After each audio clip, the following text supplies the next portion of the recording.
Hello everyone, welcome to Social and Salish. In this video, we are going to have a discussion on the People's Biodiversity Register. ये recently news में था due to the article published by The Hindu. The Hindu ने एक article publish किया था 5th July 2024 को, जिसमें बात की गई थी कि तमिलनाडु को एक विलेज है that is थास्करा, उसने एक People's Biodiversity Register जो है उसका सेकंड वॉल्यूम पब्लिश किया है. तो इसमें हमें कुछ चीज़ें जानना ज़रूरी है. जैसे सबसे पहले है बायोडाइवर्सिटी एक्ट 2002 जिसने कि इस चीज को मैंडेट किया है. देन पीपल्स बायोडाइवर्सिटी रजिस्टर है क्या. देन थर्ड कि ये जो तमिलनाडु का विलेज है उसमें क्या क्या फाइंडिंग्स मिली और इसका क्या सिग्निफिकेंस है.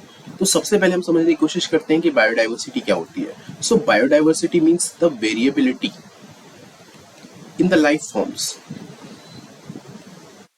इन द डेफिनेट एरिया और the area as a whole. जैसे if it is a part of a continent, यहाँ पर एलिफेंट भी है, यहाँ पर टाइगर्स भी हैं, यहाँ पर टॉर्टाइज भी हैं, यहाँ पर एप्स भी हैं, यहाँ पर जिराफ भी है. तो ये जो डिफरेंट टाइप के एनिमल्स, साथ ही साथ यहाँ प्लांट वेराइटीज है. तो ये जो डिफरेंशिएशन होता है ना, डिफरेंट टाइप ऑफ वेराइटीज होती हैं किसी भी एक डेफिनेट एरिया में, उसे कहा जाता है biodiversity. That means a variability.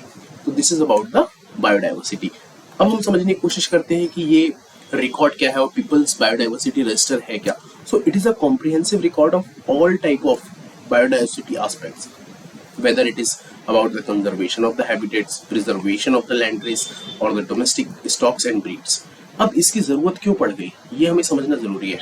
अगर हमें किसी चीज़ को कंजर्व करना है तो सबसे पहले उसकी पॉपुलेशन पता होना चाहिए ना, उसका नीश पता होना चाहिए ना, उसका एरिया पता होना चाहिए ना. जब तक हमें ये चीज पता नहीं होंगी हम उनको कंजर्व कैसे कर पाएंगे. जैसे कि प्रोजेक्ट टाइगर स्टार्ट हुआ था. प्रोजेक्ट टाइगर का यही मकसद था कि हमें टाइगर की पॉपुलेशन को बचाना है और बढ़ाना है. तो पहले हमने समझा कि टाइगर की पॉपुलेशन कहाँ पर कितनी है. उसके बाद हमने समझने की कोशिश की कि टाइगर की पॉपुलेशन कहाँ पर ज्यादा है और कहाँ कम है, और जहाँ ज्यादा है वहां पर पॉपुलेशन ग्रोथ कितनी है, डिकेडल ग्रोथ कितनी है, और यहाँ पर कम है तो क्यों हो रही है. उसके बाद जहां पर कम हो रही है वहां पर प्रिजर्वेशन जो स्टेप्स थे वो अच्छे तरीके से जो मेजर्स थे उनको इम्प्लीमेंट किया गया. तो ये सब जरूरत पड़ती है टू प्रिजर्व द एनवायरनमेंट. इसी कारण ही पीपल्स बायोडाइवर्सिटी रजिस्टर जो है वो एक काफी अच्छा इनिशिएटिव साबित होता है. क्यों? इससे हमें लोकल लेवल पे जितने भी एरियाज है जैसे विलेजेस है उस लेवल पे हमें पता चल जाएगा कि यहाँ पर बायोडाइवर्सिटी कैसी है, कौन सी स्पीसीज आगे है, कौन सी स्पीसीज को यहाँ कंजर्वेशन की जरूरत है. जैसे अभी हम लोग IUCN का यूज करते हैं IUCN की लिस्ट में कि उसमें एंडेंजर्ड है या लीस्ट कंसर्न है, ओके, या नियर थ्रेटन है या फिर क्रिटिकली एंडेंजर्ड है.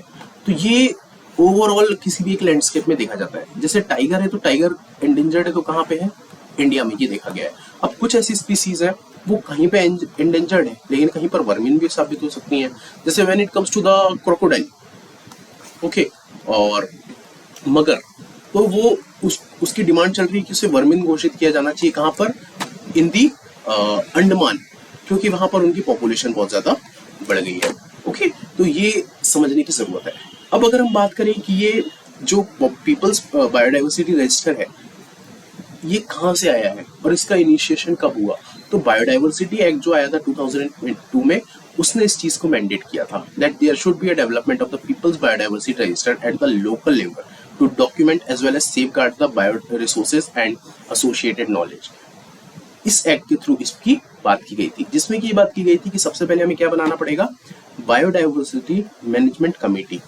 तो हम लोगों ने क्या समझा कि पीपल्स बायोडाइवर्सिटी रजिस्टर है वो किससे आया, बायोडाइवर्सिटी एक्ट से आया 2002 के. उसमें बायोडाइवर्सिटी मैनेजमेंट कमेटी होगी. अब इस बायोडाइवर्सिटी मैनेजमेंट कमेटी का काम क्या होगा, management committee biodiversity, that means they need to conserve, promote, okay, और document the biodiversity in the local area. और ये जो बायोडाइवर्सिटी मैनेजमेंट कमेटी होगी ये लोकल बॉडीज के द्वारा कॉन्स्टिट्यूट किया जाएंगी, just like the Panchayati Raj institution और अर्बन लोकल बॉडीज. इससे क्या होगा कि लोकल पार्टिसिपेशन होगा और अच्छे तरीके से इन चीजों के बारे में पता लगाया जा सकेगा. अब ये जो बायोडाइवर्सिटी कमेटी होंगी इनका काम क्या होगा, कंजर्व करना, sustainable resource utilisation and protection of the traditional knowledge. इसी से रिलेटेड ना एक और चीज हमें पढ़ना है that is biodiversity heritage sites, क्योंकि हम लोग तमिलनाडु में ही जान रहे हैं तो इसमें भी हम लोग कभी एक वीडियो में डिस्कशन करेंगे। अब इसका सिग्निफिकेंस क्या बढ़ जाता है पीपल्स बायोडाइवर्सिटी रजिस्टर का? It will help local bodies in preparing the various projects in the agriculture, drinking water, waste management, among all the sectors with a focus on the biodiversity conservation and equitable sharing of the benefits. तो बहुत छोटा सा article था, सिर्फ इतनी चीज़ हमें जानना जरूरी थी that पीपल्स बायोडाइवर्सिटी रजिस्टर है। इसे बायोडाइवर्सिटी एक्ट जो 2002 में आया था उसने बनाया था, जिसके अंतर्गत बोला गया है कि एक बायोडाइवर्सिटी मैनेजमेंट कमेटी होगी जो कि क्या बनाएगी, पीपल्स बायोडाइवर्सिटी रजिस्टर बनाएगी। अब ये जो बायोडाइवर्सिटी मैनेजमेंट कमेटी होगी इसको कौन कॉन्स्टिट्यूट करेगा? इसको लोकल बॉडी कॉन्स्टिट्यूट करेगी। और जब ये पीपल्स बायोडाइवर्सिटी रजिस्टर बनेगा तो इससे क्या होगा, इससे इम्प्लीमेंटेशन जो है प्रोग्राम के वो इजिली हो पाएंगे। इससे हमें लोकल लेवल पर जो ट्रेडिशनल नॉलेज है उसका समझ में आएगा। देन कंजर्वेशन एफर्ट्स है जो वो क्या हो जाएंगे, वो डिसेंट्रलाइज हो जाएंगे। अभी क्या होता है कि सेंट्रलाइज्ड ऑर्डर होते हैं कि सेंट्रल अपने ऑर्डर दे रहा है किस तरीके से इसको करना है और ऐसे करना है। जब इस तरीके का लोकल लेवल पे काम होगा then there will be a decentralisation in the environmental protection. So this is all about the people's biodiversity register. I hope आपको ये वीडियो पसंद आया होगा और जितनी चीजें एग्जाम पॉइंट ऑफ व्यू से रिलेवेंट थी वो चीज हमने इसमें समझने की कोशिश की है। If you like this video kindly give me a thumbs up.